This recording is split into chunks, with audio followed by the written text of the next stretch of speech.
Celebrity chefs and culinary stars are rising to be part of our food media experience. I'm Divya Gugnani here in the Upper East Side in New York City with a 4-time Emmy Award-winning television talk show host.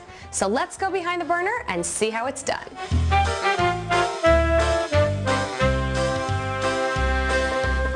So I'm here with TV producer, writer, director, and dog owner, Bill Boggs. That's right. This is a dog. I'm Bill Boggs. Daisy. Daisy the dog. Hi, buddy. So cute. Really so having are you. fun. Thank you.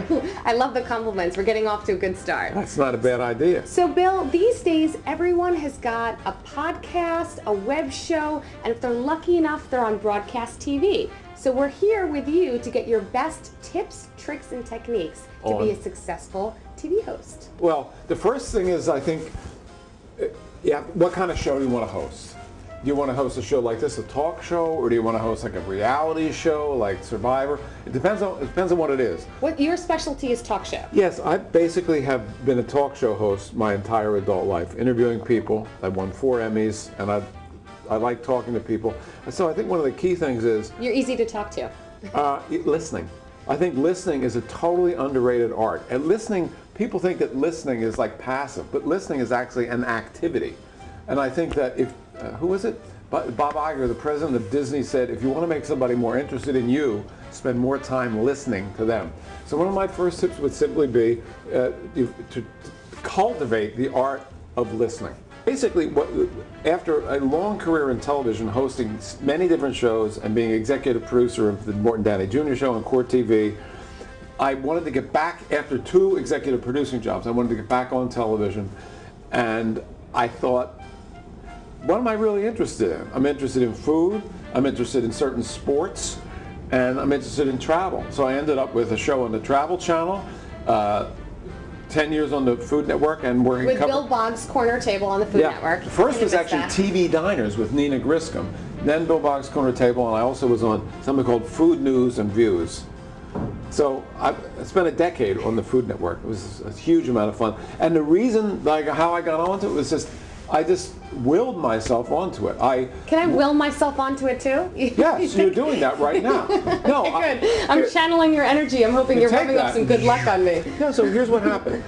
I knew I wanted to work in the food area, so I did a radio show in Greenwich, Connecticut called Let's Eat, free, every Saturday for 2 years. To build a following and build an audience. Well, to build the experience. And a lot of the things I did on Let's Eat, on the radio, I ultimately ended up doing on the Food Network, interviewing celebrities about their lives and about their interest in food and stuff like that.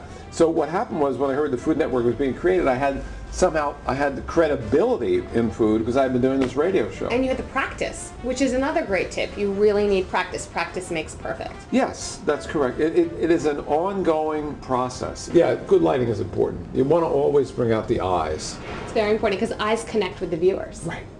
And your guests. Yes, your guests, very important. So Bill, you've interviewed over 6,000 personalities, a lot of them celebrities.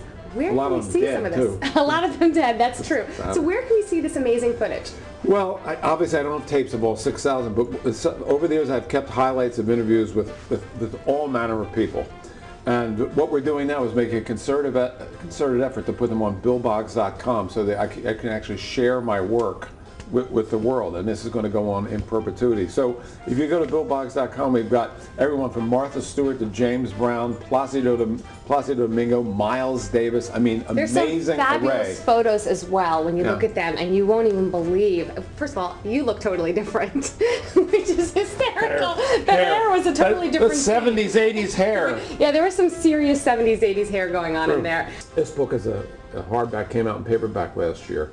And essentially what I did was I interviewed 44 leaders in their field. And in the food world, I interviewed Bobby Flay, the Macchione family, Daniel Boulud, about why they were successful, about what the internal ingredients of success were. I had 2,000 pages of transcripts. I organized the book around the content, not the people. So it's not a linear book. We don't go from Clive Davis, Maria Bartiromo, Jim Cramer. You go on themes from their success. Themes, exactly. Yeah. You like it? Yes. That's a great way to kind of understand it. They're inspirations that they all hold common. Right. And we share a publisher in common as well, HarperCollins. This is good. She's going places. I like it. Thank you so much, Bill. It was wonderful to spend time with you. I'm happy to have time spent with me. Stay tuned to Behind the Burner, where we give you the tips, tricks, and techniques that are lighting the culinary world on fire. For Q&A, photos, and more, visit BehindTheBurner.com.